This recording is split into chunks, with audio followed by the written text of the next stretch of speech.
Olá, boa noite a todos. Sejam bem-vindos a mais um evento do Congresso de Educação. De repente, professor online, o novo normal do ensino superior. Eu sou Daniele Portilho e serei a anfitriã desta noite.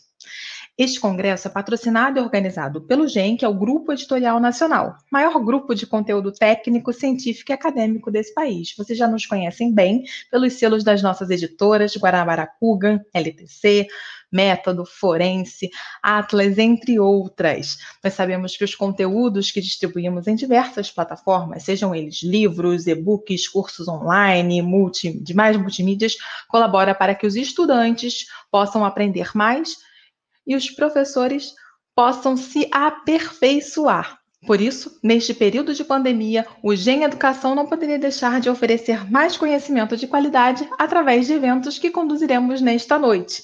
Se você perdeu alguma das sessões deste evento, não se preocupe. Você pode ter acesso depois no ambiente virtual de aprendizagem do GEM. Por isso, cadastre-se no nosso site e veja as promoções incríveis que temos só para professores.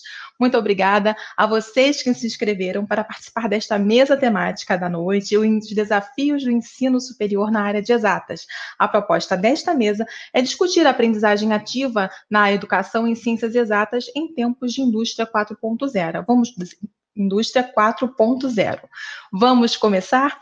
Eu convido para conduzir o painel desta noite a editora-chefe da LTC, Carla Neri. Boa noite, Carla. Obrigada por sua presença.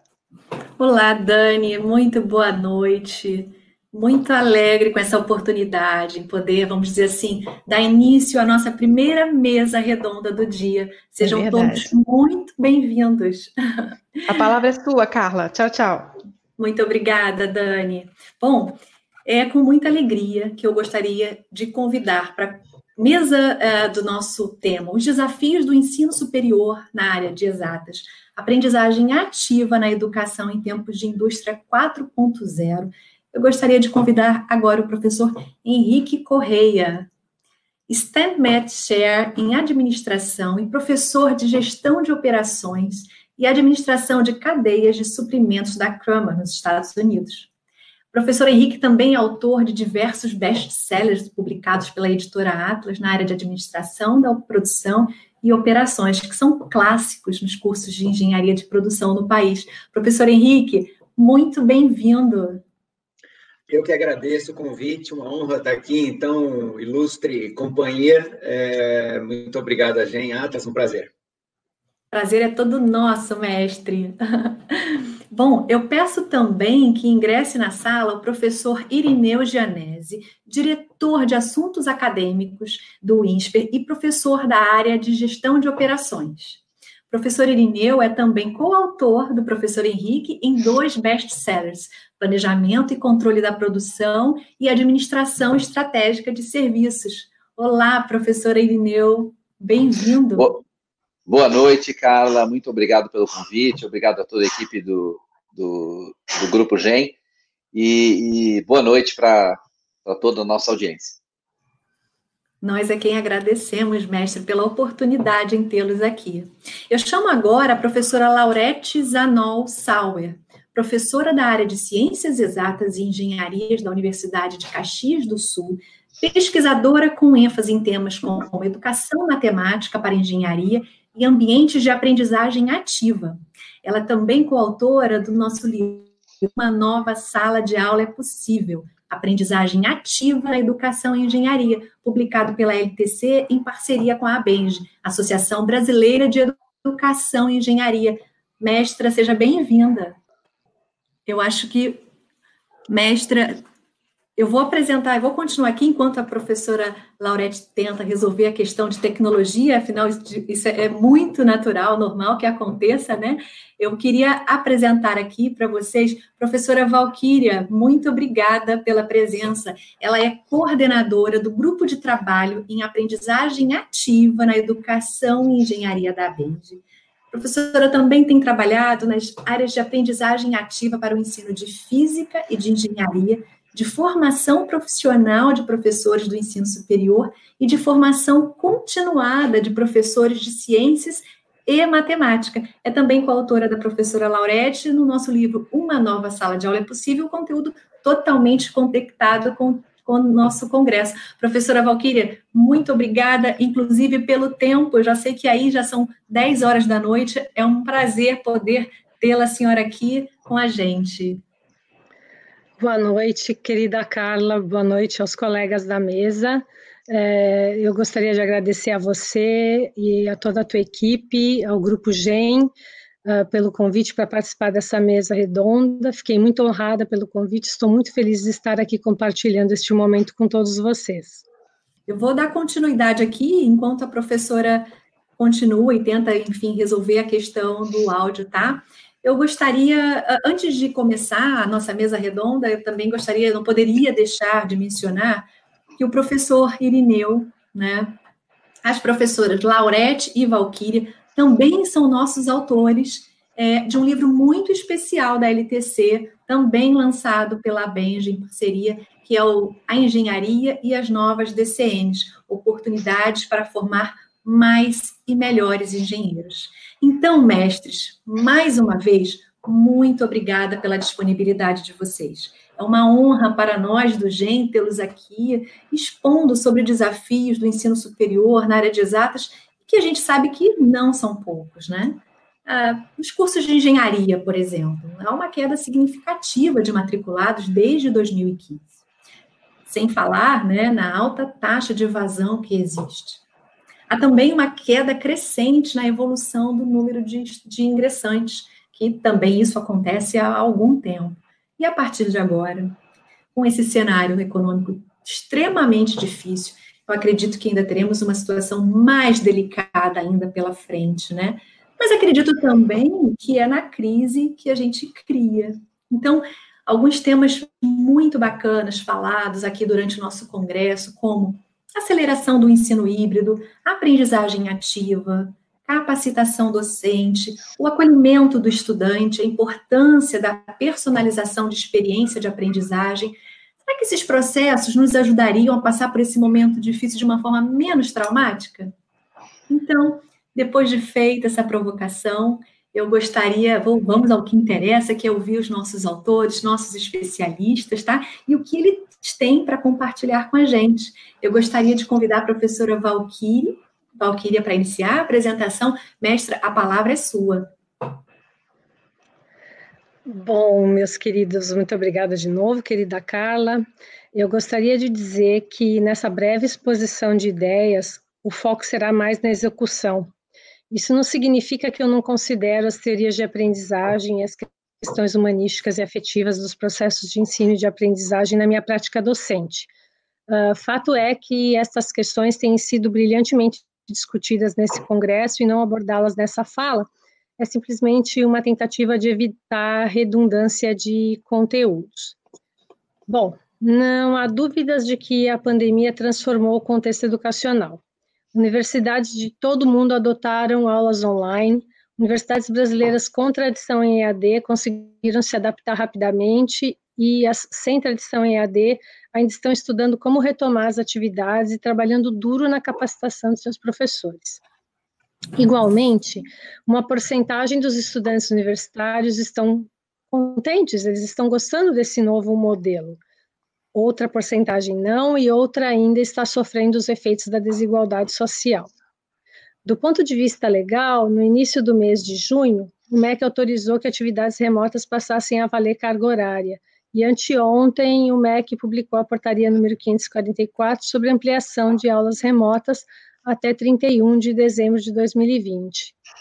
Ou seja, então, a educação remota está amparada pela lei. E também nesse congresso já foram discutidos princípios orientadores da educação remota, seus prós e contras. Os especialistas afirmam que ela não é um modelo de ensino, mas com certeza sua implementação pode resultar em aprendizagem de qualidade. Para tal, é preciso garantir os princípios orientadores, a formação e acompanhamento de professores em ação, a motivação e engajamento dos estudantes nessa nova realidade e infraestrutura institucional e pessoal dos nossos estudantes.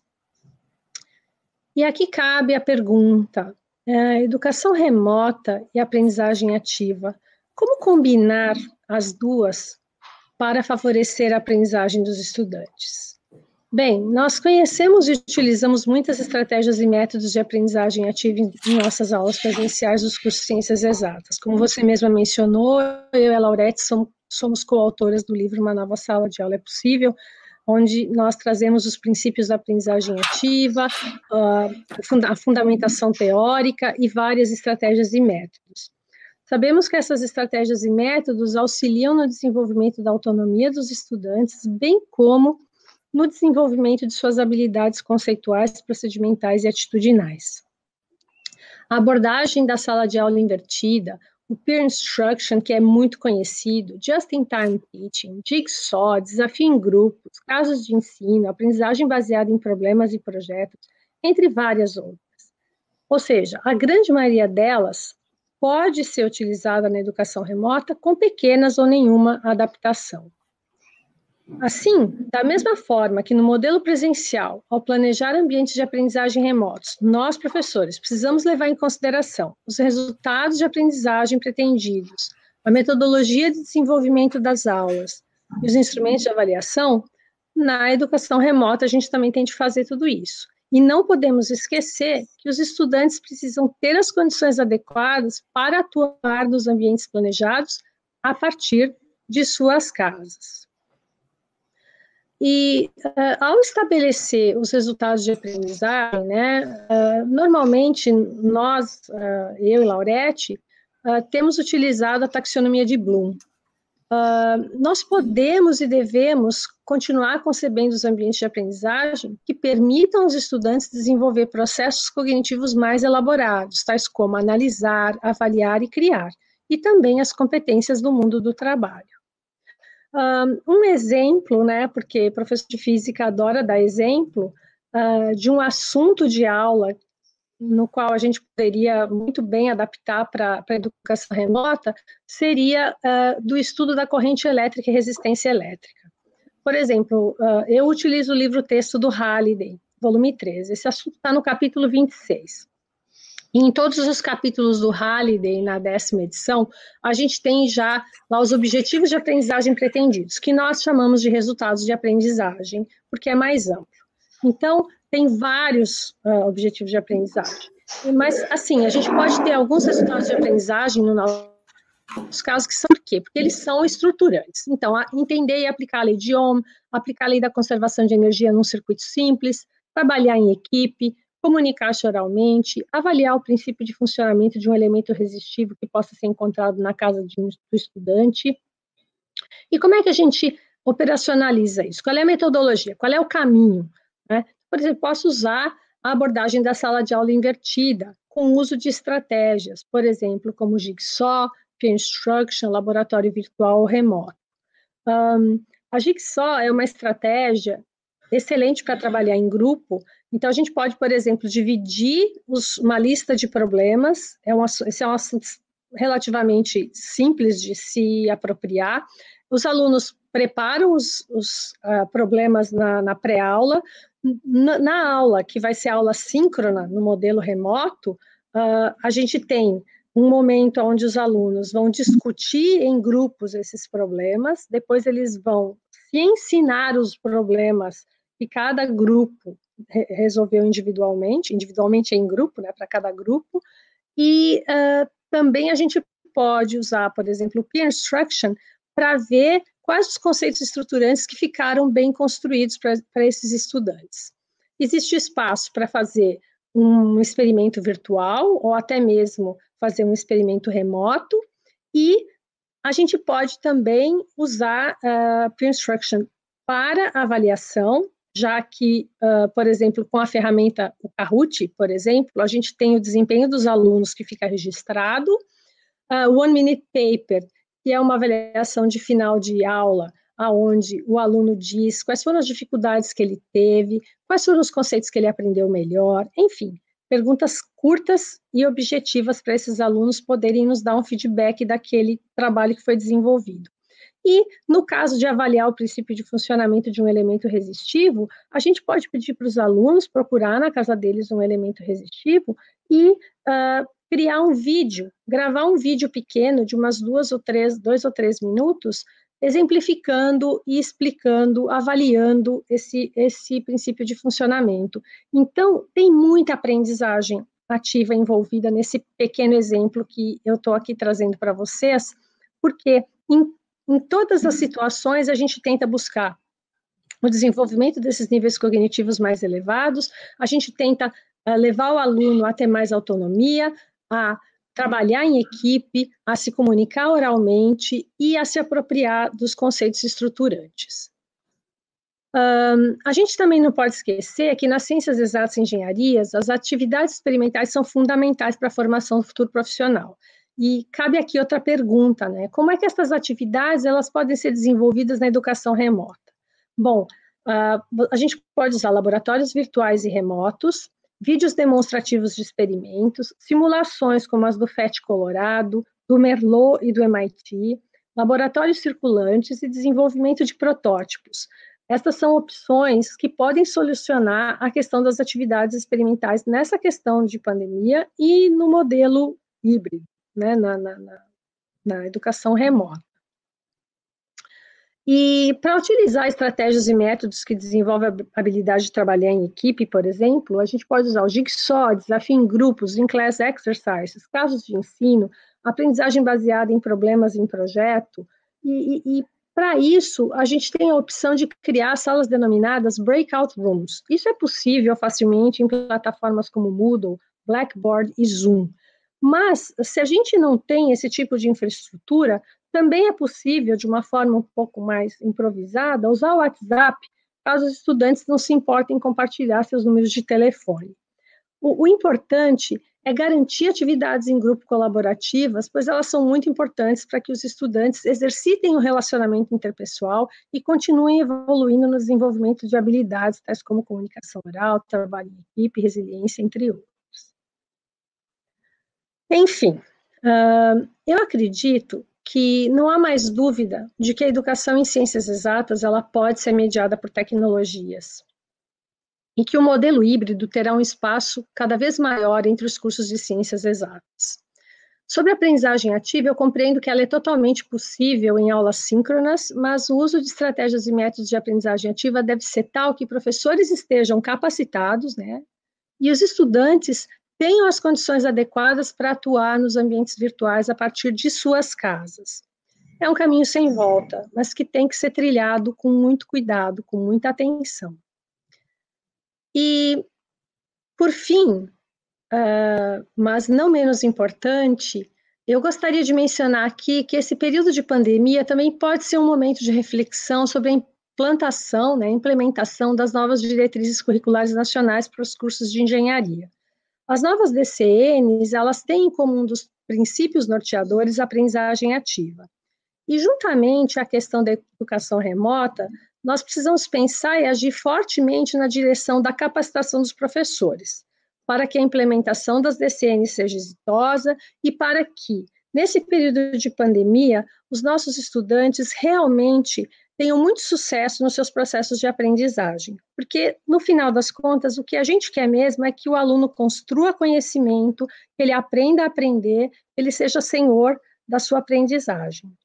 E é assim que eu encerro minha fala e agradeço a atenção de todos. Professora Valquíria, muito obrigada por essa excelente explanação. Eu acho que, assim, você comentou muito bem sobre o cenário, sobre o contexto atual que nós todos estamos passando, e também as excelentes dicas, né, de estratégias e métodos de aprendizagem ativa que os nossos professores, esses professores que, de repente, online, precisaram, né, em tão pouco tempo, trabalhar dessa maneira. E eu agradeço demais a oportunidade. Gostaria agora de convidar a professora Laurete, acho que provavelmente fez o teste, já está funcionando direitinho, consegue nos ouvir, falar? Acho que sim. Estão me ouvindo? Muito bem. Sim. Que bom. Então, eu agora posso dar a minha saudação a todos, a você, querida Carla, e a todos os que estão nos assistindo, em especial aos organizadores desse evento. Agradeço imensamente ao convite do Grupo Editorial Nacional e saúdo os colegas da mesa com orgulho por estarmos partilhando essa apresentação nesse evento tão bem-vindo nesse tempo de pandemia, né? Vivendo uma crise sem precedentes em todas as áreas. Então, eu acredito que compartilhar o que nós estamos vivenciando, como professores e professoras, sem dúvida, enfrentando desafios, mas também tratando de superar as dificuldades, e esse será o nosso maior aprendizado, que levaremos para sempre. Por isso, a satisfação de estar aqui com vocês, colegas. A satisfação é nossa. Muito obrigada. Nesse evento inusitado, um congresso online. Não é? Então, eu queria agradecer. Muito obrigada mesmo. E só antes de passar a palavra para a senhora falar um pouquinho sobre a questão do seu tema hoje, eu queria aproveitar e falar para os autores como funcionou, como a gente pensou a dinâmica, né, desse encontro. A professora Valquíria deu tantas sugestões bacanas sobre estratégias e métodos de aprendizagem ativa, mas a gente tem percebido também, ao longo desse congresso, que muitos docentes ficam na dúvida com relação à questão das avaliações. Então, a gente pede agora, eu passo a palavra para a professora Laurete, para que ela possa aproveitar e compartilhar conosco um pouquinho sobre esse tema tão importante que é a avaliação. Pois não. Então, me coube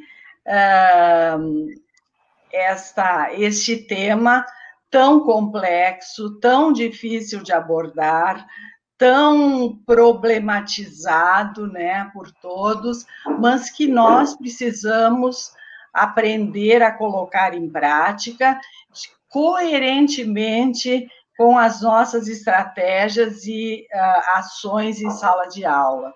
Parafraseando o professor Juan Manuel Mendes, ele diz que o valor da avaliação não está no instrumento em si, mas no uso que se faça dele. Então, eu gostaria de colocar o foco nessa questão, né? Todos sabemos, é muito discutido, muito escutado, né? A expressão que a avaliação é um processo contínuo e formativo, mas desde que ele sirva como recurso para promover a aprendizagem. Então, é muito importante que professores e estudantes reconheçam essa possibilidade, a importância da avaliação como tal, né? E reconheçam também a necessidade de diversificação de formas de avaliação, quando a intenção é de integrá-la ao processo de aprendizagem. Então, a avaliação, repetindo o que nós já temos ouvido, né, não pode ser sempre aquele mesmo modelo tradicional. E para isso, né, a professora Valquíria acabou de mencionar os ambientes, né, de aprendizagem ativa como possibilidades de promover aprendizagens de melhor qualidade. Porém, o professor precisa se conscientizar de que não é possível conceber ambientes de aprendizagem ativa mantendo instrumentos de avaliação tradicionais, né? Então, uma outra recomendação que a gente faz nesse momento é de que um instrumento de avaliação bem utilizado, ele combina muito com a metáfora melhor ensinar a pescar do que dar um peixe, né? Então, o ensinar a pescar pode estar associado às orientações que ajudem a corrigir as falhas, a encontrar os erros, a refazer o processo. E o peixe seria uma nota, então nós não vamos mais trabalhar com avaliações que se reduzam a uma nota se nós adotarmos estratégias de aprendizagem ativa. Então, sobre as sugestões quanto a instrumentos de avaliação condizentes com esse paradigma, né? muitas das estratégias de aprendizagem ativa podem ser utilizadas como instrumentos de avaliação. Por exemplo, o desafio em grupos, ele pode ser utilizado como instrumento de avaliação caso a gente valorize esse trabalho. Então, ele se trata de uma estratégia em que são divididos grupos, né?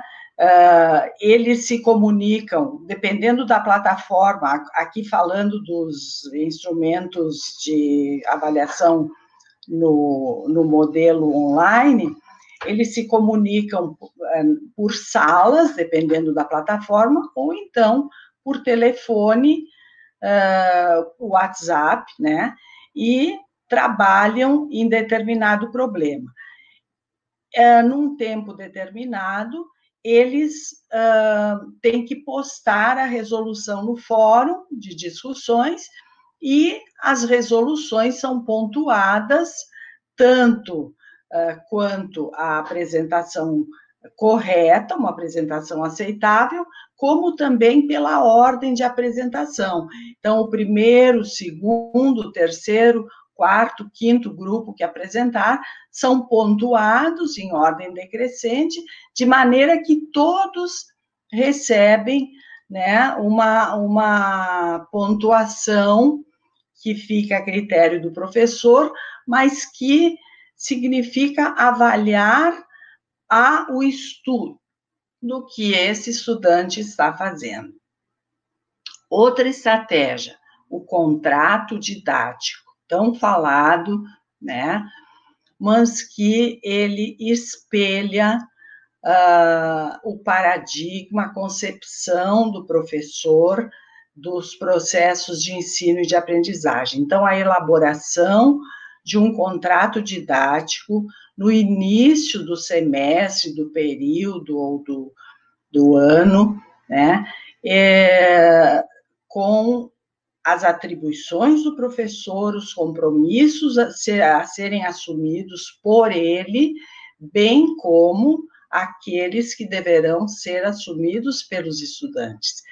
E que esse contrato didático seja retomado de tempos em tempos, de modo que os estudantes vão mudando o seu ponto de vista, né, que eles têm sobre o modelo tradicional de ensino, em que eles apenas têm que repetir e realizar provas no modelo tradicional.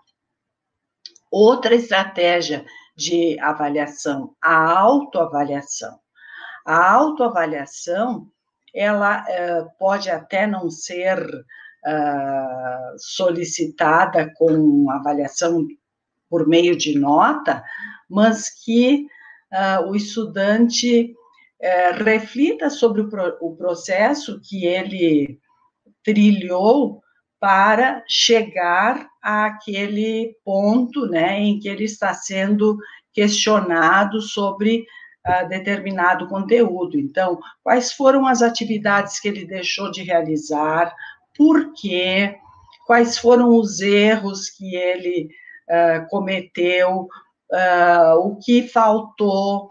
E nessas autoavaliações, a gente percebe que o estudante ele vai tomando consciência e vai assumindo o seu papel, a sua responsabilidade no processo, né? Deixando de atribuir apenas ao professor ou às condições externas, né, os seus resultados. A elaboração de resumos, a solicitação de que o aluno, previamente à realização de uma avaliação, elabore um resumo. Esses resumos, com o passar do tempo, durante o semestre, eles vão sendo aperfeiçoados e a gente consegue orientá-los no sentido de aprenderem a sintetizar, a eleger os conteúdos estruturantes, a aprenderem a se expressar, a escrever, de modo que uma resolução de um problema, como é o caso da matemática, que é a minha área, não seja mecânica, mas sim ele saiba explicar os processos e as etapas, os passos necessários para aquela resolução. A análise de erros, que pode ser feita após uma prova, após uma atividade de finalização de um determinado conteúdo. Ela permite o feedback do professor, né, que é uma âncora de segurança. Então, com a característica de feedback, o processo avaliativo pode ganhar uma dimensão diagnóstica, porque ele permite verificar se a aprendizagem está sendo alcançada ou não e o porquê, tanto por parte do professor, quanto por parte do estudante. O uso do fórum de discussões, outra estratégia de avaliação condizente com a concepção de aprendizagem ativa, né? Só aprendemos em ação. Então, o professor lança questões para serem resolvidas no fórum e avalia todas as participações, sejam elas perguntas, respostas, reflexões a respeito da resposta do colega, problematizações a respeito das respostas. E aí a gente se pergunta, né, por que avaliar as perguntas? Eu costumo dizer que uma pergunta é sempre muito bem-vinda, porque me permite explicar novamente aquilo que não ficou claro. Finalmente, nessa lista de estratégias de avaliação que eu selecionei para sugerir, e que eu posso detalhar melhor depois por meio de perguntas de interessados, a avaliação pelos pares. Porque quando se trabalha com trabalhos em grupo, em equipes, é muito importante verificar a responsabilidade, né, de todos, a participação de todos, e nada melhor do que os colegas também assumirem essa responsabilidade de, então, dizerem qual foi o grau de contribuição de cada um, né? Já tendo se autoavaliado, também saber dizer qual foi a colaboração do colega. Então, a gente costuma dizer que a avaliação poderia muito bem ser com consulta, porque nós estamos num tempo, na era do conhecimento, em um mundo que temos todas as informações sempre à mão, né? Seja no celular, seja no computador. Assim, por que exigirmos que nossos alunos apelem tanto para a memória, né? Mais importante seria que eles aprendam a usar o conhecimento construído. E a gente comenta com eles também que, cientes de que muitos deles não utilizarão todas as fórmulas, as regras, os teoremas, as leis que são trabalhadas em sala de aula, mas nós temos a certeza de que não haverá um só que não precisará raciocinar, analisar, argumentar com clareza, defender seus pontos de vista, demonstrar ideias, lidar com informações e com tecnologia, algo que nós podemos aprimorar, né, e que pode ser um aprendizado para todos nesse tempo de aulas online. Para o pós-pandemia, eu não tenho dúvida de que nós vamos continuar com muitas das estratégias que nós estamos agora realizando, desde que nós as avaliemos e muitas vezes aperfeiçoemos, né? Mas é certo que nós vamos aproveitar essa experiência e já estamos cientes de que a distância física não impede a nossa comunicação. Eu desejo a todos um ótimo congresso, que lhes proporcione satisfação, aprendizagens, experiências proveitosas, e agradeço muito a atenção. E comentar aqui da Renata Martins, ela mencionou para a gente só feras nesse congresso. E, Renata, é assim mesmo, né? Os nossos autores, com muita gratidão, a gente seleciona com muito carinho para preparar os melhores conteúdos para apoiar todos vocês, docentes. Muito legal. Teve também aqui o professor Marcos Antônio Amorim de Oliveira, mencionou assim, acho que com essa dimensão, esse congresso é o primeiro, o GEM saiu na frente, e eu fico muito feliz, agradecido também pela oportunidade de todos aqui presentes que contribuem para o sucesso do nosso evento, tá bom? Bom, a partir de agora, a nossa ideia é assim, para ilustrarmos alguns processos inovadores de ensino, a gente vai convidar nossos autores, responsáveis por instituições de referência, para que eles possam compartilhar conosco as suas respectivas experiências práticas, né? Então, eu gostaria de convidar primeiro o professor Henrique, e mestre, eu mencionei lá no início que o senhor é autor best-seller, mas eu me enganei, porque não é só isso. O senhor, além de autor dos nossos best-sellers, é o nosso principal autor nacional da Editora Atlas, então eu fico muito honrada em tê-lo aqui conosco hoje, nessa mesa redonda, para tratar de temas tão relevantes para a gente. Seja bem-vindo e a palavra é com o senhor. Eu que agradeço, Carla, é uma honra estar na companhia aí desses estudiosos dos processos de aprendizagem. E eu confesso que eu estou muito atrás, muito abaixo deles no aspecto de ser... Eu não sou um estudioso dos aspectos de aprendizagem, eu sou um usuário do que esses professores, professora Laurete, professora Valquíria, professor Irineu, desenvolvem e propõem, né, nos seus escritos, etc., a gente tenta utilizar e aproveitar da melhor forma possível. Eu fiquei muito contente de ouvir nas duas palestras anteriores, da professora Laurete e da professora Valquíria, que a gente, pelo menos aqui na nossa instituição, a gente está usando muitas das coisas que as eram boas práticas aí. Por exemplo, temos o contrato didático explícito, revisitamos eles frequentemente com os alunos, professora Laurete. Temos muita ênfase em autoavaliação para problemas e projetos feitos em grupo,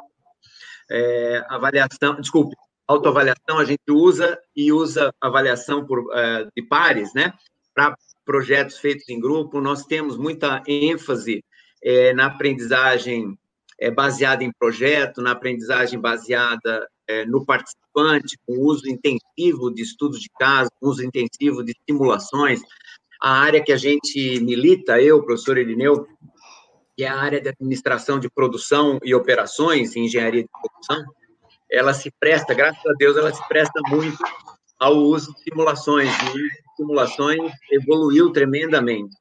E o uso de simulações, ele não perde muito, se a simulação é bem desenhada, ele não perde muito numa educação à distância. Então, isso é uma das coisas que a gente está, vamos dizer, enfatizando bastante nessa transição para online. Eu só queria esclarecer para os participantes e para a audiência, que muitos não me conhecem, evidentemente, que eu sou professor numa escola de liberal arts nos Estados Unidos, chamada Rollins College, fica na Flórida. E dentro da Rollins College eu ensino numa graduate school, né, chamada Cramer. Então, eu normalmente, nos últimos 15 anos, que é o período que eu tenho ensinado aqui, eu tenho me dedicado mais ao ensino de pós-graduação. Mas é claro que, sendo uma liberal arts college aqui, a gente tem graduação tanto nas artes quanto nas ciências. E como eu não sou um estudioso da parte de aprendizado, e a gente está absolutamente, perfeitamente servido pelos meus colegas da mesa, o que eu acho que eu posso contribuir um pouco mais com a discussão, talvez, é de narrar um pouco o que está acontecendo de adaptações numa escola, vamos dizer, de arte e de ciência nos Estados Unidos, que eu tenho estado no centro dessas discussões no nível da universidade, no nível da escola. Então, em vez de falar mais dos aspectos práticos de utilização, eu vou deixar isso para perguntas e respostas, vou falar um pouquinho mais de uma abordagem um pouco diferente, um pouquinho com uma perspectiva me afastando um pouco do problema, da problemática em si, né, e olhando um pouquinho para essa transição que pela qual a gente está passando aí. Então, eu não sou expert em aprendizado, não sou um expert em ensino à distância, né? E não estou no ambiente brasileiro, universitário, já há 15 anos, né? Mas como eu tenho discutido bastante essa transição pela qual a gente está passando, né, devido ao Covid-19, aqui em Rawlins, eu acho que, enfim, talvez se eu compartilhar com vocês aí, a gente possa somar conhecimentos aí. Então, quando eu estava preparando para o nosso encontro aqui, eu estava observando que eventos de grande escala que acontecem, né, inesperados, eles acabam tendo um papel de mudanças profundas, né, e muitas vezes com efeitos duradouros na sociedade e na economia em geral, né. Então, pensando em alguns desses eventos, a gente pensa na Segunda Guerra Mundial, que marcou vamos dizer, a saída de grande quantidade dos homens para as frentes de batalha, né? Em países como os Estados Unidos e países da Europa, a gente viu vamos dizer, a força de trabalho feminina provando que ela pode sim fazer tão bem quanto, se não melhor, a mão de obra masculina, e isso teve uma mudança substancial, né? As mulheres começaram nunca mais voltaram para casa do jeito que a sociedade meio que impunha para elas antes da Segunda Guerra. Então, uma grande alteração que tem efeitos duradouros, né? Mais recentemente, eu tenho idade suficiente para lembrar disso, a gente viveu, alguns de vocês vão se lembrar, o bug do milênio, né? O bug do milênio, que era uma expectativa que na mudança do ano 1999 para o ano 2000, muitos programas de computador não preparados para representar anos em 4 dígitos teriam um problema enorme, iam parar as transações financeiras, ia ter um problema danado. E isso, de certa forma, acarretou uma necessidade tremenda de engenheiros de software, né, que não estavam disponíveis nos Estados Unidos e na Europa, e isso acabou, de certa forma, causando uma terceirização enorme de engenheiros de software indianos, né, e essa tendência nunca reverteu, quer dizer, houve uma transformação no papel da Índia em termos de cadeias de valor de serviço que nunca mais voltou. Covid-19 é uma dessas alterações, né? Eu acho que o Covid-19, a gente estando em contato com as empresas, com quem gerencia operações e cadeias de abastecimento, cadeias de suprimento aí pelo mundo, a gente observa que muitas empresas estavam, e as escolas a mesma coisa, né? Estavam sempre falando em digitalização, em sala de aula invertida e etc., etc., mas sempre como uma intenção de fazer, né? Vamos fazer, mas sempre colocado no banco de trás, assim. Nada como uma pandemia, a gente aprendeu agora, eu acho, para catalisar todo esse esforço em uma semana, grande maioria das instituições aqui nos Estados Unidos acabou passando a uma educação online, mesmo que não fosse essa a trajetória normal. A nossa universidade é uma universidade que se foca numa educação mais de salas de aula pequenas, numa relação pessoa a pessoa com os alunos. A gente conhece todos eles pelo nome, diferentemente de outras grandes universidades aqui, que lidam com, às vezes, 600, 700 pessoas numa sala de aula, né? 400 pessoas e etc. Principalmente naquelas matérias introdutórias, aquelas matérias 101, né? Então, a gente viu isso acontecer e isso vai ter um impacto muito grande aqui nos Estados Unidos, eu acho, porque o caminho que as instituições de ensino estavam indo aqui nos Estados Unidos era absolutamente insustentável. Então, só para vocês terem uma ideia, aqui nos Estados Unidos existem instituições do sistema público e existem instituições privadas, mas nenhuma delas é gratuita. Você paga e paga bem por todas elas.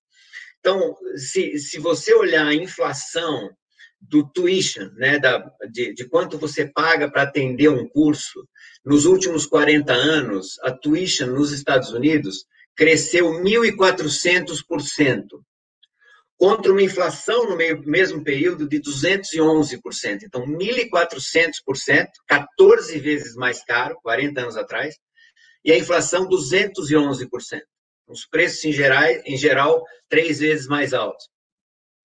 Sendo que, quando você olha o conteúdo entregue para os alunos, não houve grande alteração nesses últimos 40 anos que justificasse esse aumento exagerado de preço. E hoje, o que a gente está vendo acontecer é que, além de tudo, os pais estão extremamente descontentes porque eles veem que estão pagando $60 mil por ano por uma educação, e muita gente não tem esse dinheiro e consegue pagar essa tuition baseado em dívida, né?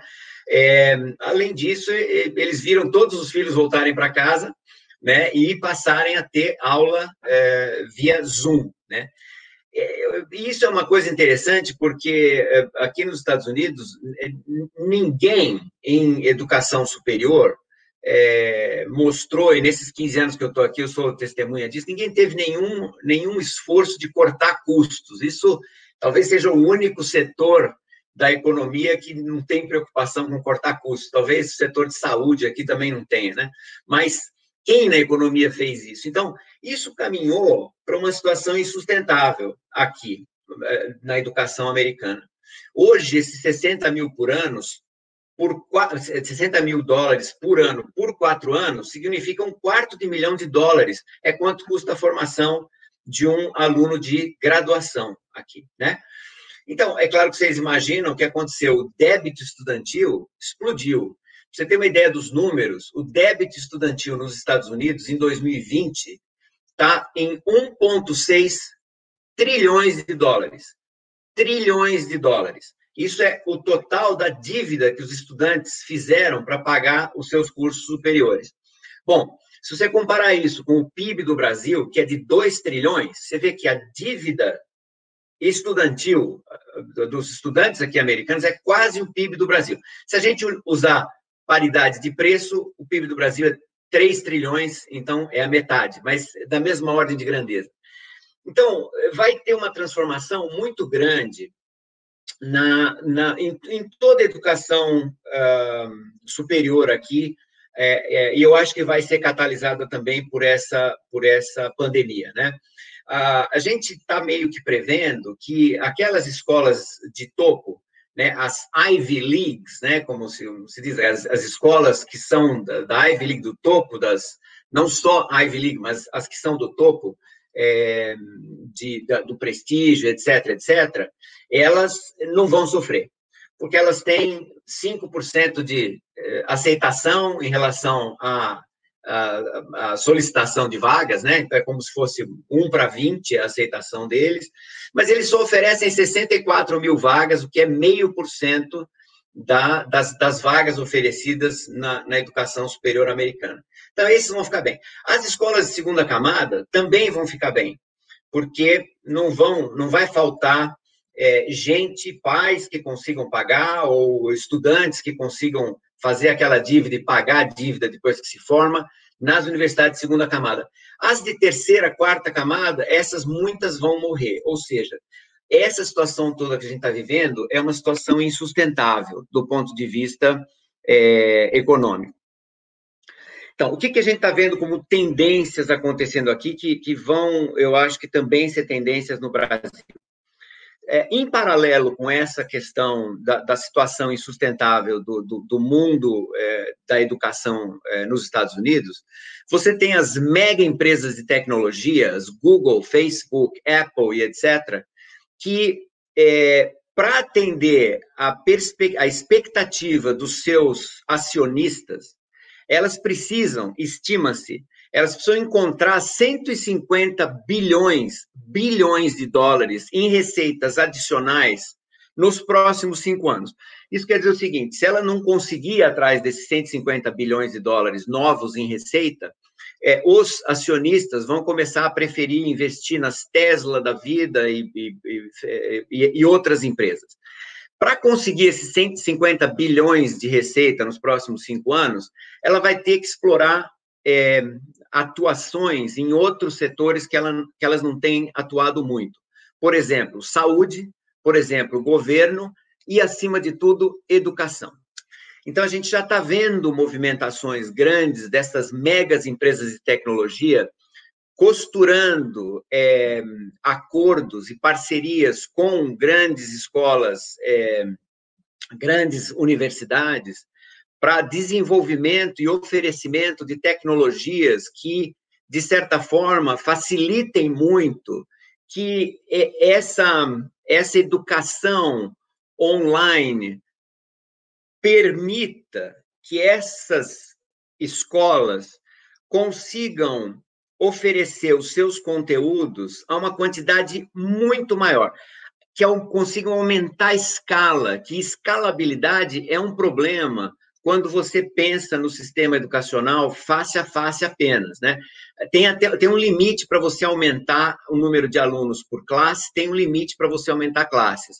Mas quando você aperfeiçoa a tecnologia para ensinar remotamente, ensinar online, síncrona ou assincronamente, você consegue alavancar essa escala, essa escalabilidade de um jeito nunca antes imaginado. Então, essas universidades que vão entrar nessas parcerias vão conseguir dobrar a sua escala, triplicar a sua escala, portanto, aumentando a sua lucratividade, de certa forma, e podendo repassar uma parte desse aumento de eficiência em termos de baixar a sua tuition, baixar o custo para o aluno de participar.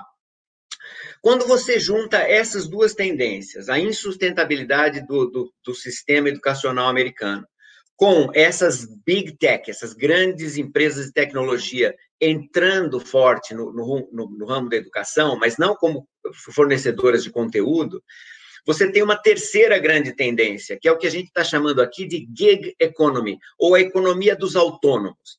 Quer dizer, cada vez menos pessoas tendo ligações estritas e unívocas só com uma instituição e conseguindo trabalhar autonomamente, talvez, para várias instituições. Então, se a gente começar a pensar universidades, mais as grandes empresas de tecnologia, trabalhando como espécie de curadores de conteúdo e garantidores da qualidade do processo educacional, de aprendizado, do processo de aprendizado, né? E usando fontes de educação, fontes de conhecimento, de conteúdo, como aqueles oferecidos, né, por um mix de um núcleo fixo de professores que podem continuar para executar suas pesquisas, gerenciar os seus laboratórios e etc., etc.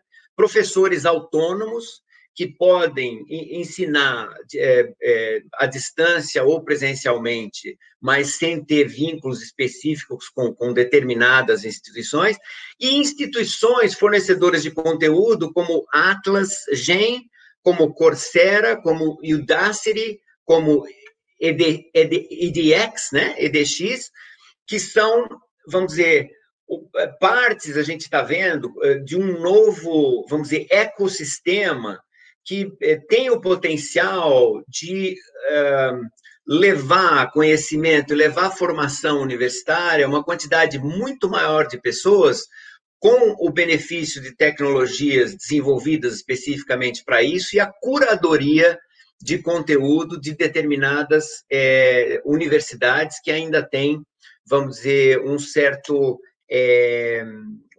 cachê de marca, né, e de aprovação ou não de conteúdo, como curadores mesmo desses processos de aprendizado. Então, o resultado que a gente poderia prever são preços menores, margens maiores para os envolvidos, né, o que é importante para atrair esses atores nesse grande ecossistema, mais acesso e mais recursos alocados para o ensino baseado em pesquisa, o ensino com interação e etc. Agora, como é que a gente como é que eu vejo algumas perguntas, né, ajudado por alguns pensadores da educação aí também, algumas perguntas que o Covid-19 vai estar colocando para a gente e eu acho que vai ajudar a gente a responder. São 3 perguntas essenciais. Primeiro, será que os estudantes de curso superior precisam mesmo de 4 anos, como nos Estados Unidos e em alguns cursos no Brasil, ou 5 anos de experiência face a face no campus? Ninguém questiona que a experiência de campus, a experiência de universidade é uma experiência rica, mas será que a gente precisa 5 anos disso? Se não, quantos? E mais do que isso, qual parcela desses 5 anos de conhecimento deveria ser oferecida face a face no campus e qual parcela e quanto, em termos de parcela, poderia ser oferecido remotamente, poderia ser oferecido online. Segundo, que alterações na tecnologia a gente ainda precisa fazer para que o acesso e a experiência fiquem melhores, para sessões síncronas com maior interação? Como é que a gente resolve a questão do acesso à banda larga, principalmente num país de contrastes grandes como é o Brasil, e os Estados Unidos está se tornando cada vez mais um país com contrastes grandes. Aqui os contrastes não estão diminuindo, eles estão aumentando, né? Como é que a gente lida com esse digital divide, né? Essa divisão digital que algumas pessoas têm acesso digital, têm educação digital, outras não têm, né? E como é que a gente lida com a questão pobre-rico, né? Como é que a gente garante acesso a uma quantidade muito maior de pessoas e uma interação de qualidade? Essa é a segunda pergunta. E a terceira pergunta, que treinamento a gente precisa dar para os nossos estudantes e para os nossos instrutores para que a gente tenha como um resultado um melhor aprendizado e uma mudança necessária de forma de pensar? Porque a gente vai ter uma transição aí em que a gente está conversando com professores de várias gerações, alguns mais jovens já entraram nisso, né, no mundo acadêmico digitalizados, outros muito menos, quando entraram na vida acadêmica não tinha digitalização nenhuma, esse é o meu caso. Então, que tipo de treinamento a gente deveria pensar para que isso daí, vamos dizer, essa transição para uma digitalização maior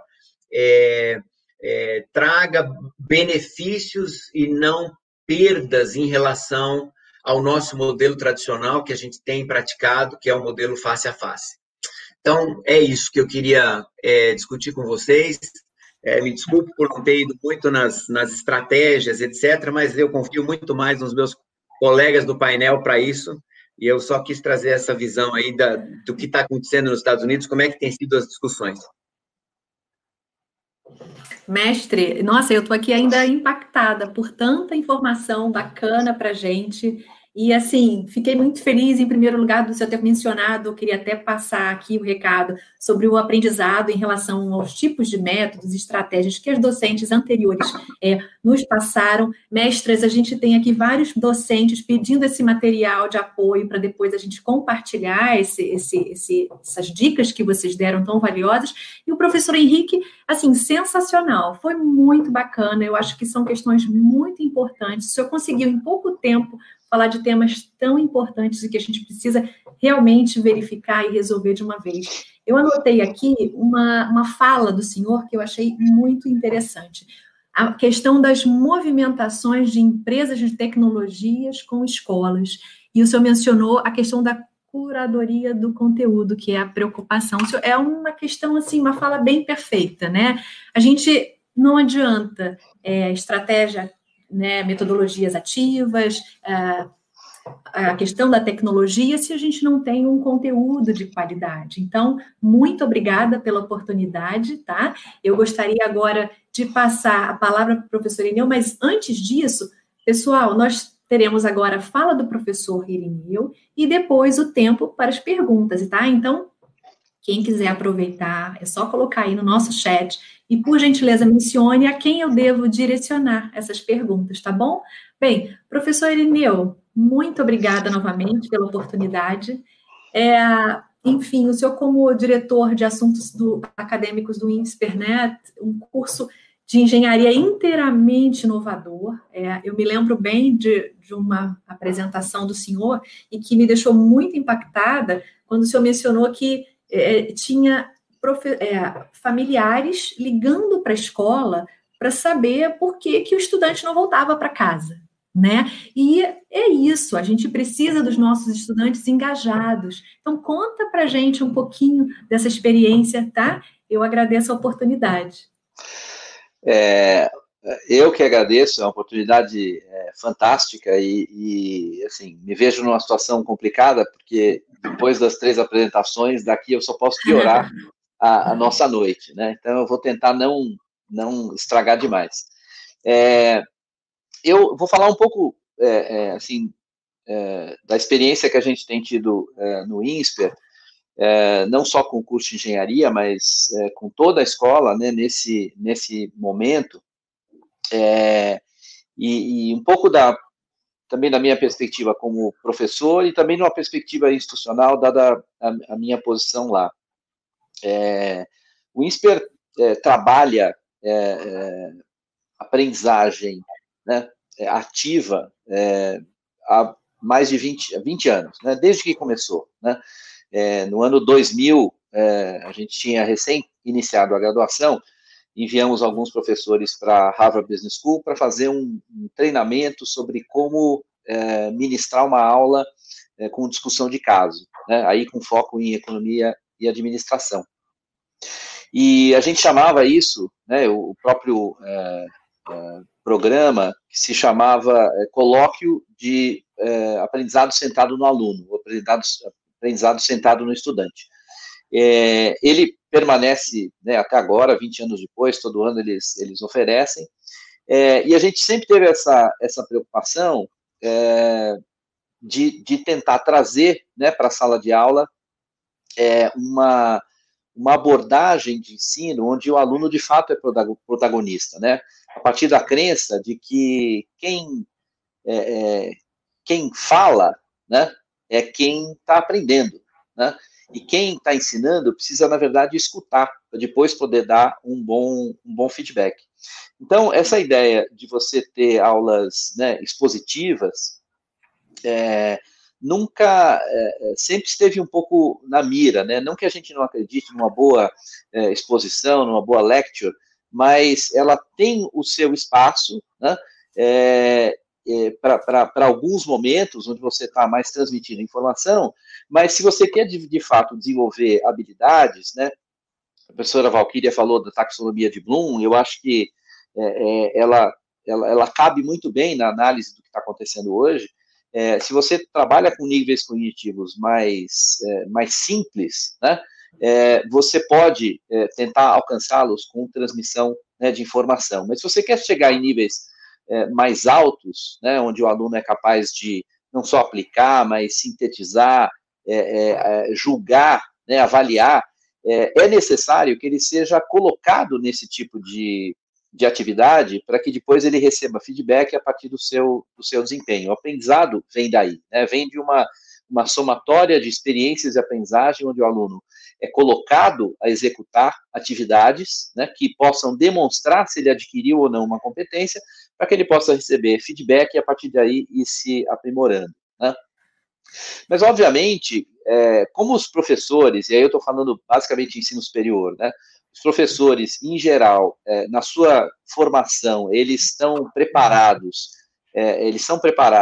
para conhecer muito o conteúdo, né, que eles vão ministrar, mas pouco em relação à didática. Os professores normalmente têm uma certa resistência, né, a essa ideia de trabalhar com um aluno, um aprendizado centrado no aluno, porque isso muda a maneira como eu fui ensinado, né?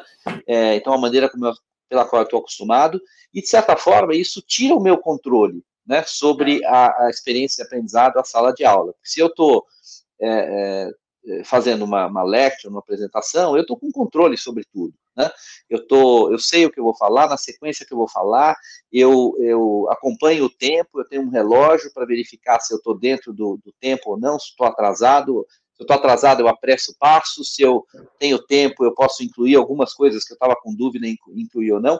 Então, eu tenho total controle. Quando eu coloco os alunos para trabalhar, eu perco esse controle, né? Então, isso também é um pouco ameaçador.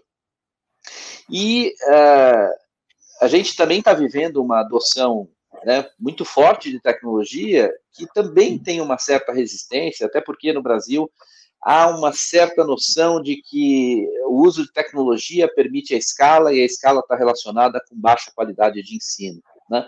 Então, tudo que é usando tecnologia tem menor valor e, portanto, deveria custar mais barato, né? Daí toda essa um movimento, né, que está surgindo em vários estados, inclusive com assembleias legislativas aprovando leis que impõem uma redução, né, no preço das mensalidades, um desconto, quando, na verdade, quem está ensinando de forma remota não teve nenhuma redução, né, de custo.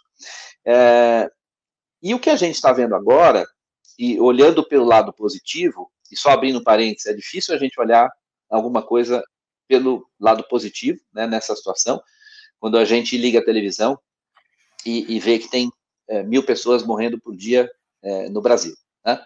Então, assim, tentando ser empático, né, com grande parte da população que está sofrendo muito, mas também aproveitando, né, para olhar o lado bom na educação. Eu acho que, de certa forma, a gente está tirando o tapete da sala, né? O que significa que não dá mais para dar uma arrumadinha e jogar um pouquinho de sujeira embaixo do tapete e cobrir, né? Sem tapete, a sujeira está ali. Então, na verdade, eu acho que, de certa forma, a gente está sendo forçado, né, nós, professores, a fazer o que a gente já deveria ter feito desde o início, né? Que é ter muito claro quais são os objetivos de aprendizagem que eu quero alcançar, saber muito bem em que nível cognitivo eles estão e escolher dinâmicas de aprendizagem que sejam adequadas a esses níveis cognitivos, né? E a mesma coisa, pegando, né, o lado da professora Laurete, o tipo de avaliação, né, que eu faço. Porque é muito confortável eu fazer uma avaliação onde o aluno não vai ter, né, consulta, e parte da minha avaliação, né, tenta pegar aquilo que o aluno memorizou, parte da minha avaliação tenta pegar algum pouco de habilidade, mas muitas vezes essa habilidade apenas demonstra ele ter assimilado uma mecânica de como resolver determinados exercícios. Isso é muito forte, né, em exatas, quando, na verdade, eu não estou, de fato, avaliando se o aluno, de fato, compreendeu os conceitos, se ele tem possibilidade de aplicar esses conceitos em diferentes contextos e dar uma contribuição que vá além daquilo que ele possa pegar e captar de materiais que vão estar à sua disposição. Bom, eu vou para o ambiente remoto, eu não tenho como garantir que fazer uma prova sem consulta e que o aluno não vai conseguir ter acesso, né? Então, eu tenho que necessariamente rever o desenho da minha avaliação. E eu tenho que rever o desenho da minha aula. Porque se eu dou uma aula expositiva né, no ambiente remoto, o aluno para e ele pensa, puxa vida, mas se a aula é expositiva, e como a maioria das escolas está fazendo, do INSPER também, a gente grava as aulas, né, porque eventualmente algum aluno pode ter algum problema de conexão. Ótimo, então se o aluno pensa, bom, mas se eu estou assistindo essa aula, ela é totalmente expositiva, será que eu preciso fazer isso agora? Ou eu posso ver em outra hora? Ou eu posso ver no momento que eu quiser? Ou eu posso ver, inclusive, parar no momento que eu quiser, escutar de novo, né, porque eu não peguei um determinado conceito. Então, qual é o sentido de fazer de forma síncrona alguma coisa que, na verdade, se presta muito a uma relação assíncrona, né? Então, na verdade, os professores estão sendo forçados a repensar as suas experiências de aprendizagem para fazer com que aquele momento onde professor e alunos estão não no mesmo local, né, por impossibilidade, agora por conta da pandemia, mas no mesmo momento, e interagindo por meio da tecnologia, como é que eu valorizo esse momento? Né? Como é que eu faço com que, de fato, ele valha a pena pela interação e pela possibilidade de colocar o aluno, né, para trabalhar, para realizar determinadas atividades e para dar um feedback, né, exatamente ali, naquele momento, enquanto ele está trabalhando. Como é que eu aproveito a interação entre os alunos para que eles possam aprender de si mesmos, né? A professora Valquíria falou de peer instruction. Essa técnica está baseada num princípio que é bastante interessante, porque o professor, ele é um expert na área, né? Então ele já tem aquele conteúdo, aquele conceito muito bem organizado dentro da sua cabeça. O aluno, ele é um novato, né? Ele é um aprendiz. Então, ele ainda não organizou aquele conceito. Então, muitas vezes, é mais fácil para um outro aluno que conseguiu compreender o conceito, explicar para esse aluno que ainda não conseguiu. Às vezes, muito mais fácil do que para o próprio professor, que muitas vezes ainda pode ter uma certa dúvida de por que aquele aluno específico não está conseguindo compreender o conceito ou aplicar uma determinada técnica, ferramenta ou conceito. Então, isso que a gente está vivendo agora está nos forçando a, de fato, fazer por tirar aquilo que poderia encobrir, né, a ineficácia dos nossos processos de ensino, nos forçando a fazer o que a gente sempre deveria ter feito. Né? A gente sempre deveria ter pensado em avaliações que, de fato, estejam muito alinhadas aos níveis cognitivos dos objetivos de aprendizado ou dos resultados, né, de aprendizado, como disse a professora Valquíria, que a gente pretende naquela disciplina, né, ou naquela aula, naquele curso. E no INSPER, eu acho que a gente vem trabalhando nisso há muito tempo, e eu acho que um grande avanço se deu no INSPER quando a gente trouxe o programa de engenharia, porque ele, por começar do zero, ele já nasceu com uma metodologia nova, não só em termos de experiência de aprendizagem, mas em toda a concepção do currículo. Né? Conceber um currículo exatamente, não pensando no conteúdo que eu tenho que ministrar, mas pensando nas competências que o aluno deveria desenvolver e alcançar ao final do programa, que é exatamente o que as novas diretrizes estão pedindo. Né? E elas são bastante singelas, as diretrizes, em termos do conteúdo, né, que é obrigatório no curso de engenharia, justamente para dar essa responsabilidade para as instituições de ensino de descreverem e identificarem quais são os conteúdos fundamentais para que o aluno desenvolva aquelas competências que estão ali estabelecidas. Né?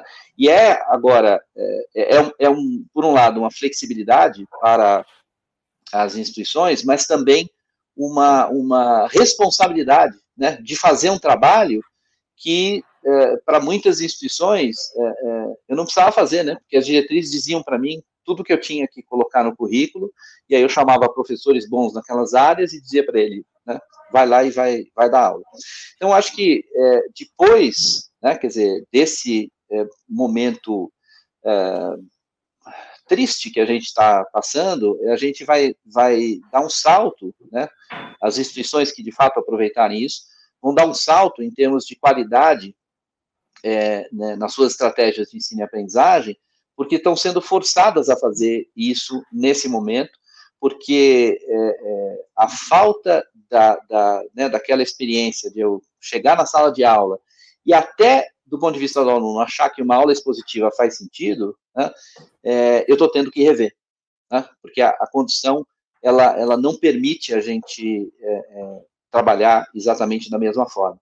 Então, há, né, vamos dizer assim, no médio prazo, uma esperança muito boa de que, ao final desse período, a gente vai ter sido empurrado, né, a fazer avanços muito grandes em termos de ensino e aprendizagem, mas, ao mesmo tempo, a gente não pode parar de pensar no longo prazo, né? Para onde estão as tendências, que aí a gente tem uma série de cenários, né, e de tendências que o Henrique colocou, e agora eu estou mais feliz de saber que eu sou coautor do principal, né, autor do Grupo GEM no Brasil, né, estou até me sentindo mais feliz e mais importante. Mas ele chamou a atenção para uma série de cenários e desafios, né, para as instituições de ensino, e que, em particular no INSPER, a gente está num processo, né, de rever o nosso planejamento estratégico para os próximos 5, 10 anos, e a gente tem que olhar para isso, né? Então, tem uma visão aí de médio prazo que eu acho que é otimista, e aí, obviamente, também fazendo o disclaimer que eu estou, né, me referindo às instituições que têm condições de aproveitar isso, né? Quer dizer, a gente está falando do Brasil, a gente tem um sistema de educação pública onde sequer os alunos têm acesso à tecnologia, e muitas delas não estão dando aula, né, porque os alunos não conseguem ser acessados, isso seja educação básica, seja ensino superior, mas eu acho que tem oportunidades aí muito boas para a gente alcançar e ficar de olho, né, no longo prazo nas tendências, porque o mundo pode mudar tanto que as universidades podem deixar de ter sentido da maneira como a gente as conhece hoje em dia, né? E só mencionando a minha atuação como professor, eu daqui a 10 minutos começo a minha aula no INSPER, então vou parar por aqui para que a gente possa ter algum tempo aí de perguntas e respostas. Muito bom, professor Irineu. Para finalizar, uma mesa maravilhosa, belíssima apresentação. E eu achei muito bacana quando o senhor mencionou assim sobre a questão da escolha dos tipos, né, de estratégias e métodos de aprendizagem, que na verdade não há uma camisa de força. O mais importante é escolher, saber quais os objetivos de aprendizagem daquele estudante, quais as competências que a gente quer formar, né? Enfim, então, eu vou aproveitar a oportunidade, ou como o professor Irineu, a gente, na verdade, só tem mais 10 minutinhos, então eu vou fazer as perguntas, uma pergunta para cada docente, porque a nossa interação foi tão bacana que ficou até o final do nosso bate-papo. Eu vou começar pelo professor Irineu, para não atrasá-lo, né, em caso de ter que sair para ministrar a aula. Mestre, uma pergunta que chegou aqui para o senhor. Que variáveis não são levadas em consideração na relação professor-aluno? As tecnologias ativas vão dar conta de toda essa complexidade? No caso, massificação do ensino, por exemplo? Olha, eu acho que, assim, a gente, né, muito tem se falado de metodologias ativas, e eu acho que é um movimento, né, bastante interessante. Às vezes, eu sinto que algumas pessoas recebem essa comunicação e acham que a metodologia ativa pode ser a solução, né, para todos os males, né? E aí eu volto naquilo que você estava comentando. A metodologia ativa, né, ou metodologia de aprendizagem ativa, ela é um meio, né, para se alcançar um determinado resultado, né? Se você pensar nesse meio, sem ter muito claro qual é o resultado que você quer, ou seja, qual é a aprendizagem, o resultado de aprendizagem que você quer, ela pode ser simplesmente uma fantasia. Então, eu não acho que é a metodologia ativa ou de aprendizagem ativa que dê conta dessa complexidade, né? Até porque, quando a gente pensa nos diferentes ambientes, né, pegando, inclusive, esse gancho que o Henrique comentou, né, dessa divisão digital e da desigualdade que a gente tem no país, de condições, né, são múltiplas dimensões de desigualdade. Eu acho que o mais importante é o professor ter muito claro quais são os resultados de aprendizagem que ele quer, né? E entender, a partir de formar um repertório, aí sim, né, aprender sobre metodologia ativa, mas não para chegar e levar isso para a sala de aula e aplicar, né? Mas para entender como repertório, como é que eu combino a melhor metodologia, a melhor estratégia de ensino-aprendizagem para os resultados que eu quero. Né? E aí a gente tem esse material, né, em diversos livros do Grupo GEM, né, esse livro em particular da professora Valquíria e Lauretti, e eu cito um livro que está no prelo aí para ser lançado, né, que eu e mais algumas coordenadoras do INSPER esperamos lançar aí também pelo Grupo GEM, que trata justamente de como é que eu desenho, né, uma disciplina e um curso, partindo, né, da definição dos resultados de aprendizagem que a gente deseja, e aí tendo as metodologias, né, de ensino como uma caixa de ferramenta para aplicar aquilo, plugar aquilo que melhor se adequa aos objetivos que a gente tem. Muito bom. Obrigada, professor Irineu. Agora eu gostaria de falar com a professora Valquíria. Mestra, uma dúvida. Carla, só um instantinho. Eu, sem querer interromper, e já sendo indelicado, eu vou ter que me despedir de vocês e da nossa audiência. Foi um prazer enorme estar com vocês, para que eu possa me encaminhar para a minha sala de aula. Muito obrigado. Agradecemos a oportunidade. Um abraço e boa aula. Muito obrigado. Boa aula. Tchau, tchau. Professora Valquíria, vamos lá. A minha pergunta para você é: qual seria a estratégia na sua avaliação para formar com qualidade os estudantes que trabalham? O professor Irineu mesmo falou, né, sobre a desigualdade de condições, enfim. Tenta resumir para a gente na sua avaliação como é que funcionaria isso. Eu acho, Carla, que de novo a pandemia abriu um espaço para a gente repensar essa situação. Então, nós trabalhamos na Universidade de Caxias do Sul, eu e a Lauretti, uma universidade que abrange 47 municípios na região da Serra Gaúcha, ou seja, tem um raio de ação muito grande. Estudantes se deslocam para a universidade, às vezes 2 horas para chegar até a universidade e depois 2 horas para voltar para casa. E eu vejo assim, olha, que as aulas síncronas, né, não estou falando de aula online, também nada contra a educação online, quando bem feita, mas eu quero dizer assim, que eu acho que as aulas síncronas, elas podem ser uma grande solução para esses estudantes que trabalham, porque eles podem economizar esse tempo para estudar, para descansar um pouco, né? Chega em casa, janta, aí se pluga no computador, então pode aproveitar aquele momento, vai dormir mais cedo, ou seja, a qualidade de vida desse estudante vai melhorar muito, tá? E como disse o Irineu, eu acredito que é preciso tomar cuidado com essas aulas síncronas, porque não é simplesmente dar uma aula como, né, uma videoaula que só está lá transmitindo conhecimento. Por isso que a gente bate na questão, por exemplo, da sala de aula invertida.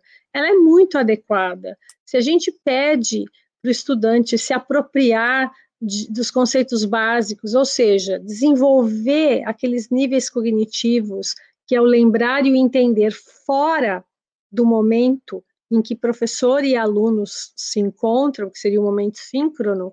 No momento síncrono, a gente tem o espaço para fazer o desenvolvimento de níveis cognitivos mais complexos. E eu vou dizer assim, olha, eu vi as perguntas do chat ali e vi pessoas falando sobre a questão de desenvolvimento de habilidades interpessoais e tudo mais. Eu não dispenso momentos presenciais. Eu acho que os momentos presenciais, eles são muito importantes e eles devem fazer parte desse jogo. Né? Não precisa ser 100% síncrono, cada um na sua casa, Mas eu acho que, principalmente nas ciências exatas, a gente pode promover aulas de laboratório presenciais, a gente pode promover outros momentos de aprendizado presenciais também. Então, acho que esse mix do híbrido, um pouco fora da instituição e um pouco na instituição, eu diria que é uma forma muito boa de formar os estudantes, de preservar a qualidade de vida deles, né? E também de ajudá-los a desenvolver as habilidades e as competências que eles precisam desenvolver.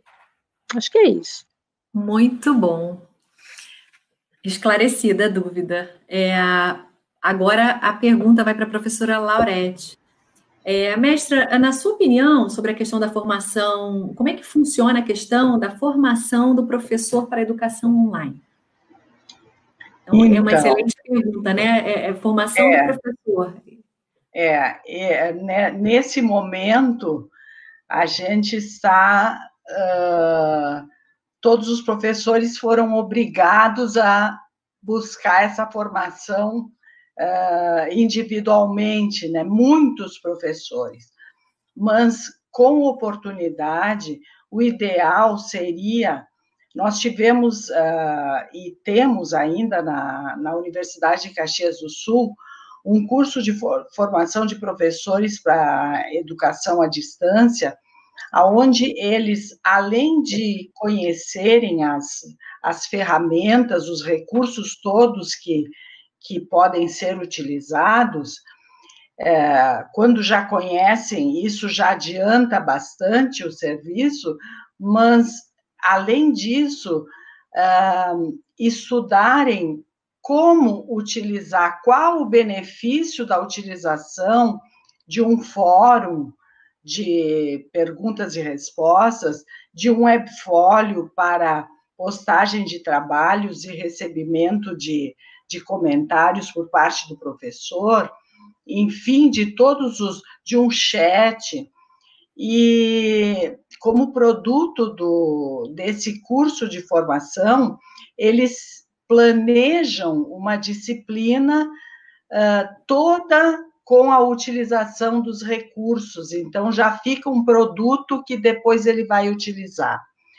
É claro que, como todo aprendizado, nós aqui estamos falando em aprendizagem ativa, aprendizagem entendida como resultado da ação, né? O professor também vai precisar trabalhar com isso para se familiarizar adequadamente e poder utilizar com segurança, né? Maravilha, professora. Muito obrigada. E agora a nossa última pergunta aqui dessa mesa redonda, direciono ao professor Henrique. Mestre, como definir os critérios para estabelecer quais tópicos ou disciplinas mais apropriadas para online e para presencial síncrono? Eu acho que essa é a pergunta de $1 milhão, sinceramente, porque a gente, aqui na escola, ainda se debate muito para conseguir responder isso de uma forma adequada.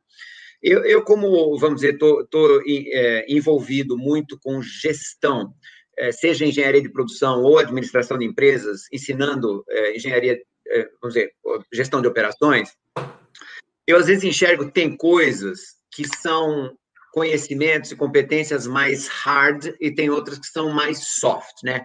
Então, eu tendo a pensar inicialmente que, assim, as coisas mais hard, mas entendidas como mais procedimentais, elas se prestam muito mais ao ensino até assíncrono, porque, por exemplo, se a gente está ensinando o método das partidas dobradas em contabilidade, é totalmente procedimental, tem que aprender um procedimento, ou aprendendo sobre tabelas dinâmicas num aplicativo de Excel, procedimental, a pessoa não entendeu, ela pode voltar quantas vezes ela quiser e tal.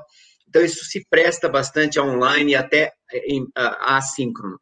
As coisas que são mais soft skills, que são mais habilidades de relações interpessoais, de negociação, onde você tem que ensinar a pessoa a pensar como. Porque eu sempre tive problema com isso quando eu ensinava engenharia de produção no Brasil. Assim, eu dizia, a gente não consegue ensinar engenharia de produção, a gente teria que ensinar a pessoa a pensar como engenheiro de produção, né? Então, as características que são mais ensinar a pensar como, eu acho que são mais complicadas para ensino à distância e muito mais complicadas para modelos assíncronos, né? Então, aí eu acho que a interação face a face é mais apropriada. Mas eu não tenho certeza que para todas as exatas isso é verdade. A professora mencionou o laboratório, por exemplo. Tem muitos laboratórios que precisam da presença e que a gente poderia considerar, em primeira análise, como uma habilidade hard, né? Então, eu acho que essa não é uma classificação correta para as exatas. Para a gente, em administração de operações, a gente acaba pensando mais ou menos assim, né? Tem coisas que você ensina a coisa, tem coisas que você ensina a pessoa a pensar como, né? O profissional. E aí, pensar como profissional precisa ter mais interação, a impressão que eu tenho. Presencial, maravilha. Mestres, quero agradecer profundamente o tempo e a dedicação de cada um de vocês. É muito bom mesmo tê-lo como nossos autores, nossos parceiros sempre. Muito obrigada. E vocês, professores e professoras participantes desse congresso, nosso muito obrigada. E parabéns, vocês são, como eu falo, os heróis dos heróis. Os desafios são muitos, né, para todos nós, instituições, docentes, editores, mas vamos vencê-los, porque juntos nós somos mais fortes. Muito obrigada. Boa noite. Carla, sensacional. Estou aqui com a sua fala, fechou assim, juntos somos mais fortes. Muito bom. Obrigada, professores Henrique, professora Valquíria, Irineu. Nossa, nosso chat aqui bombando, né? Quero dar um alô especial para Zaide Tavares de Manaus, nossa companheira desde o primeiro dia. Zaide, continua ligada com a gente agora. Boa noite, Carla, obrigada por mediar tão lindamente esse evento. Nós queremos dar continuidade à nossa noite, nós já estamos aí em cima da hora, não vamos dar nem intervalo, nem tempo para você tomar um café, porque a gente já vai retomar esse trabalho com uma pergunta. Você já se inscreveu no site como professor? Temos condições especiais para você, tanto no conteúdo multimídia quanto no impresso. Neste período de pandemia, a gente lembra para você que o GEM Educação não poderia deixar de oferecer mais conhecimentos de qualidade através destes eventos que conduziremos a partir de agora.